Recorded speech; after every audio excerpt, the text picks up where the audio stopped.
Salam olahraga, bertemu lagi dengan saya Beli Vanmo. Sebelum mengulas laga nanti malam, saya akan mereview dulu analisa saya yang kemarin ya. Amerika tepat ya, berhasil menang dengan 2-0 dan saya menganalisa Amerika akan menang dan juga dengan selisih gol yang tidak akan banyak ya. Maksimal 2 gol, itu Amerika menang 2-0 atas Australia.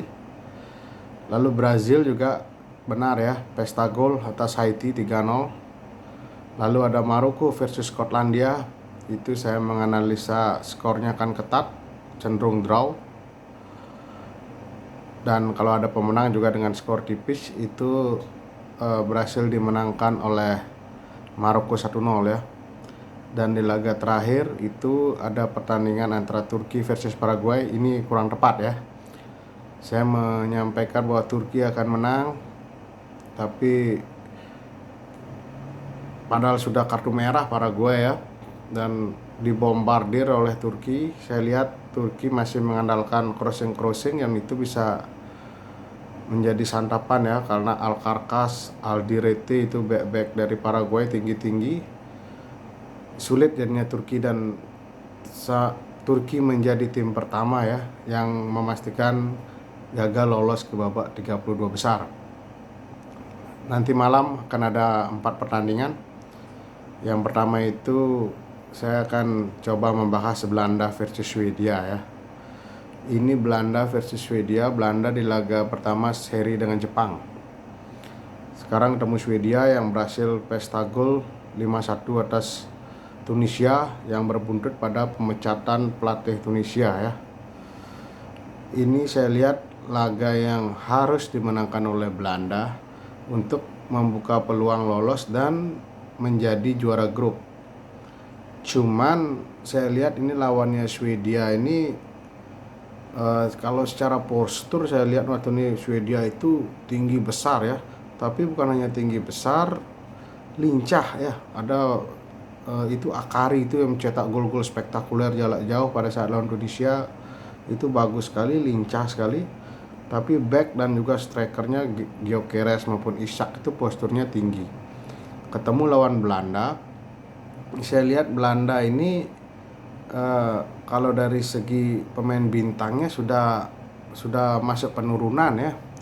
Virgil van Dijk, Frenkie de Jong itu sudah tidak menurut saya sudah tidak di masa prime-nya. Di depan itu mengandalkan Malen yang lagi on fire bersama AS Roma, dan mungkin juga ada Marcus Depay ya. Saya lihat ini laga ini akan ketat, tidak akan banyak gol seperti pada saat melawan Jepang ya, karena Swedia pasti akan main bertahan untuk membuka peluang lolos. Kalau Swedia sekarang seri aja saya hitung-hitungannya Swedia pasti sudah lolos minimal jadi peringkat 3 terbaik, atau bisa berpeluang Swedia bisa menjadi juara grup ya. Kuncinya jangan sampai kalah dari Belanda. Dan untuk laga ini saya lihat ini akan ketat. Bahkan saya melihat ini laga ini cenderung draw ya. Kenapa saya bisa bilang draw? Karena Swedia ini permainannya itu mirip-mirip seperti permainan Liga Inggris zaman dulu ya. Speed, powernya kuat, juga speednya kuat, dan kuat di bola-bola udara itu. Sedangkan Belanda saya lihat tadi minim kreativitas. Gelandang-gelandang yang bisa buka ruang, gelandang-gelandang yang bisa melakukan terobosan itu menurut saya kurang dari Belanda. Makanya saya lihat laga ini cenderung bisa berpotensi draw. Yang kedua itu ada laga Jerman versus Pantai Gading. Dua tim yang sama-sama menang. Jerman habis berpesta gol dengan Syurakau 7-1 dan Pantai Gading menang 1-0 di laga sebelumnya ya. Ini saya lihat Jerman Pantai Gading ini ujian buat skuad muda Jerman ya, karena lawannya sekarang Pantai Gading akan main. Saya lihat permainannya waktu ini tuh Pantai Gading sangat ngepres ya, sangat cepat dan juga berani ngepres, staminanya tinggi-tinggi pemain Pantai Gading itu ya.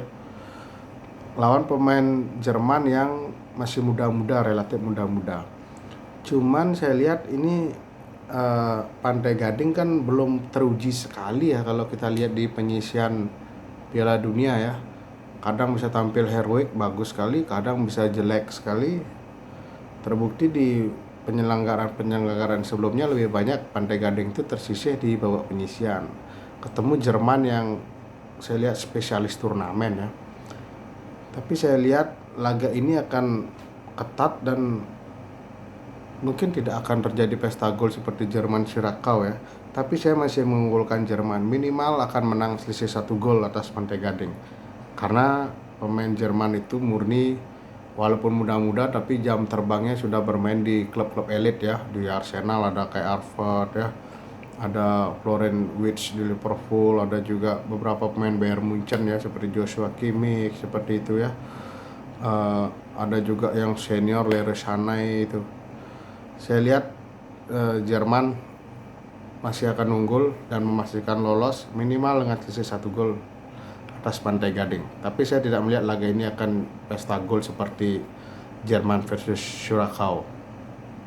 Laga ketiga itu ada Ekuador versus Curacao. Ini laga hidup mati ya buat kedua negara. Kalau kalah lagi Curacao sudah pasti dia akan menyusul Turki tersingkir. Tapi kalau Ekuadornya kalah mungkin masih berat juga ya. Kalau Ekuador kalah juga bisa tersingkir karena secara head to head dia kalah sebelumnya dari Pantai Gading. Makanya Ekuador akan kejar menang. Kalau dari kualitas jelas Ekuador unggul atas Curacao ya. 2 level bakal Ekuador itu di atas Curacao. Cuman sekarang kan beban mental ada di Ekuador ya setelah kalah di laga pertama. Kuncinya Ekuador harus bisa mencuri gol di awal. Babak pertama itu harus sudah memastikan keunggulan ya, seperti pada saat Jerman ketemu Curacao itu. Kalau babak pertama masih deadlock, ini bisa bahaya ini Ekuador. Tapi di laga ini saya melihat Ekuador akan menang atas Curacao bahkan lebih dari 1 gol. Karena saya lihat permainan Curacao itu ya mungkin levelnya masih level dengan tim-tim Asia Tenggara, itu masih seimbang ya. Tidak ada yang istimewa dari permainan Curacao itu. Gol itu kan murni jatuh dari langit ya, gol dari Curacao lawan Jerman itu.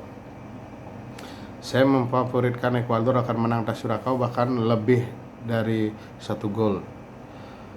Yang terakhir itu ada Jerman versus Tunisia. Nah ini ya, Tunisia dengan pelatih baru Rene Harvard yang yang pernah membawa Arab Saudi lolos ke Piala Dunia 2026 ini, dipecat di awal-awal sebelum mulainya Piala Dunia. Ketemu Jepang, raksasa Asia yang secara penampilan juga sangat bagus pada saat melawan Belanda. Ini saya lihat Jepang akan tampil habis-habisan dan akan coba membuka peluang untuk lolos ya melawan Tunisia ini. Cuman yang jadi masalah adalah Tunisia juga kan kalah ya, otomatis dia akan juga ngotot untuk minimal meraih poin. Cuman Jepang punya keunggulan adalah Tunisia baru beberapa hari dilatih oleh Rene Harvard ya, pelatih baru. Benar-benar spekulasi Federasi Sepak Bola Tunisia. Dan ini bisa dimanfaatkan oleh Jepang karena jelas belum terbiasa pemain Tunisia ini dengan racikan dari Rene Harvard. Oleh sebab itu saya melihat Jepang akan bisa mengambil poin penuh 3 poin dari Tunisia, mengingat secara permainan Jepang itu sangat bagus sekali ya dari pada saat melawan Belanda, dan secara level individual juga pemain Jepang lebih bagus daripada Tunisia. Handicapnya itu Tunisia itu selain mentalnya lagi down, juga perlu adaptasi yang lebih baik lagi ya karena pelatihnya baru. Dan Rene Harvard juga secara pertemuan kalau ketemu Jepang itu juga tidak begitu bagus ya pada saat melatih Arab Saudi. Jepang saya lihat akan menang atas Tunisia, bahkan bisa lebih dari selisih 1 gol. Itu saja mungkin dari saya prediksinya. Salam olahraga, jangan lupa subscribe Beli Fun Mau, like dan bagikan video ini. Selamat malam.